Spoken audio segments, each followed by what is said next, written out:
ఈ భీముడు పుట్టిన కొన్ని రోజుల తేడాల్లో కృష్ణుడు పుట్టాడు. అక్కడ ఎక్కడ? చెరసాల్లో. అంటే ఏమిటండి? కృష్ణుని యొక్క వయస్సు భీముని యొక్క వయస్సు సమము. ధర్మరాజు కన్నా చిన్నవాడు, భీమునితో సరిసమానమైన వాడు, అర్జునుని కన్నా పెద్దవాడు కృష్ణుడు. మాధురీ దేశాన్ని పరిపాలిస్తున్నటువంటి కంసుని యొక్క పినతండ్రి కూతురు దేవకి. ఆ దేవకిని వసుదేవుడు పెళ్లి చేసుకున్నాడు 6వ భార్యగా. అంతకు 5 ముందు పెళ్లిళ్ళు అయిపోయినండి, 5 పెళ్లిళ్ళు. 6వ భార్యగా చేసుకున్నాడు. ఈమె అష్టమ గర్భములో జన్మించినటువంటి బిడ్డ కంసుని చంపుతాడని ఆకాశవాణి చెప్పింది. అందుకని పుట్టినటువంటి బిడ్డల్ని తనకిచ్చేలాగా ఒప్పించి దేశానికి పంపాడు. పుట్టిన బిడ్డల్ని తీసుకొచ్చి కంసునికి ఇచ్చాడు. ఈ బిడ్డలు ఏం చేస్తారని వదిలిపెట్టేశాడండి. 6 బిడ్డలు పుట్టారు.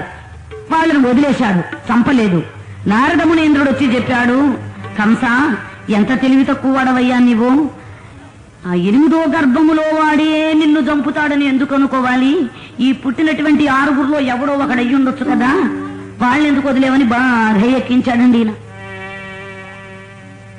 అవును మునీంద్ర, నేను మర్చిపోయాను, సరే అని చెప్పేసి ఆ బిడ్డని పిలిపించి 6 కూడా ఒకే కత్తితో నరికేశాడండి. అప్పుడు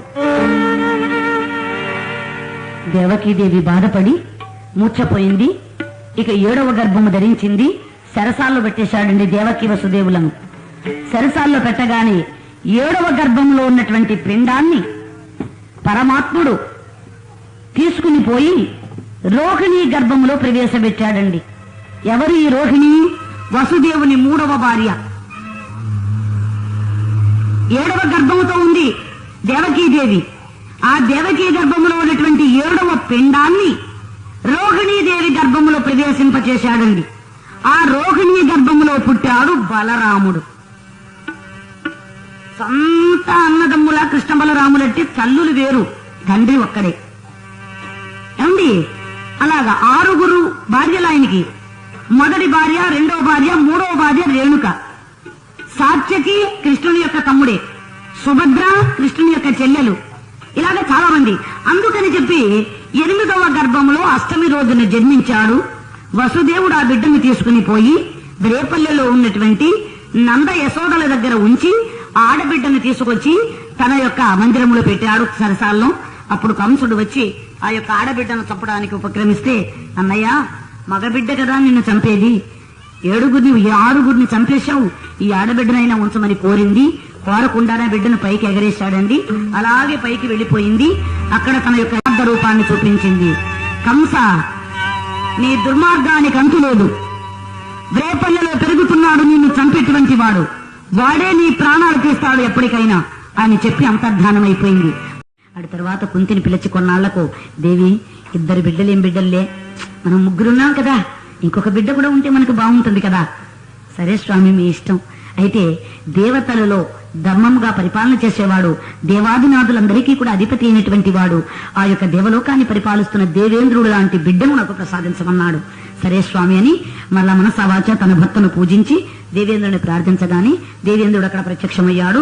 పుత్రదానము చేయగా ఈమె గర్భము ధరించింది. ఒక చక్కనైనటువంటి శుభముహూర్తములో పల్గుని నక్షత్రములో, ఉత్తర పల్గుని నక్షత్రములో పార్థుడు జన్మించాడండి. ఎప్పుడైతే ఆ యొక్క పార్థుడు జన్మించగానే ఆకాశవాణి మళ్ళా ప్రత్యక్షమై పూల వర్షం కురిపించి, ఓ పాండురాజా, పల్గుని నక్షత్రంలో పుట్టినటువంటి వాడి గనికి ఇతనికి పార్థుడని పేరు పెట్టమని చెప్పింది. అర్జునుడు అనేటువంటి పేరుతో విరాజిల్లుతాడు అని చెప్పేసి ఆయన అంతర్ధానమైపోయింది. ఇక్కడ 3 బిడ్డలండి. ఒక రోజున మాద్రి పాండురాజు గారి దగ్గరకు వచ్చి, నాథా, పుట్టింటికి గాని అత్త ఇంటికి గాని వన్ని తేలినటువంటి నాలాంటి జన్మ ఎందుకు చెప్పండి, పేరు తేలేనటువంటి నా జన్మ ఎందుకు చెప్పండి స్వామి, నాకు కూడా అక్కను మంత్రోపదేశము చేయమని చెప్పండి, నేను కూడా బిడ్డని కంటాను స్వామి అని అడిగింది. నేను చెప్తాను ఉండు మాద్రి అని కుంతిని పిలిచాడు. కుంతి, పాపం మాద్రి బాధపడుతుందే, మనకి 3 బిడ్డలు ఉన్నారు, ఉందని ఇంకొక 2 బిడ్డలు, 3 బిడ్డలు, మనకేం వాళ్ళని పెంచలేమనే బాధ ఏమైనా ఉందా? అందుకని నీవు మంత్రాన్ని మాద్రికి ఉపదేశించు. అదేమిటి నాదా, నేను చెప్పనన్నానా? చెల్లి, ఈ విషయం దానికి నాదునకు చెప్పాలా? రా, నీకు బిడ్డలు కలిగితే నాకు మాత్రం ఆనందం కదూ, పద అని ఆమెకు స్నానము చేయించి సుచేలంబులు ధరింపజేసి ఆ యొక్క మంత్రాన్ని ఉపదేశించింది. ఒక్కసారిగా ఇద్దరి బిడ్డల్ని కనాలనే కోరికతో నా సత్వుడు అసత్వుడు, వాళ్లే అశ్విని దేవతలు అంటారు. వాళ్ళ అసలు పేర్లు ఏమిటంటే నా సత్వుడు అసత్వుడు, వాళ్ళ అసలు పేర్లు. వాళ్లను అశ్విని దేవతలు అంటారు. ఆ యొక్క ఇద్దరిని ప్రార్థించి ఈమె గర్భము ధరించింది. ఒక చక్కనైన శుభముహూర్తంలో ఇద్దరు అమడ బిడ్డల్ని కన్నదండి. అక్కడ 100 కడవల్లో రోజుకి ఒక్కొక్క బిడ్డ చొప్పున 100 కడవల్లో కూడా 100 మంది బిడ్డలు పుట్టగా ఆఖరి కడవలో దుస్సల అనేటువంటి ఒక కూతురు పుట్టిందండి ధృతరాష్ట్రుడికి. 100 మగబిడ్డలు పుట్టగా 101 బిడ్డ దుస్సల అనేటువంటి ఆడబిడ్డ పుట్టింది. ఇది ఇలా ఉండగా ఆమెకు ధృతరాష్ట్రుని వల్ల యుయుత్సుడు అనేటువంటి ఒక కొడుకు పుట్టాడు. అప్పుడు ధృతరాష్ట్రుడికి ఎంతమంది బిడ్డలండి? 101 మగబిడ్డలు, 1 ఆడబిడ్డ. అదండి. సరే, ఎప్పుడైతే ఆ ప్రకారంగా ఇక్కడ ఇలా ఉండగా అక్కడ పాండవులు అరణ్యంలో పెరుగుతున్నారు, ఇక్కడ కౌరవులు హస్తినాపురంలో పెరుగుతున్నారు.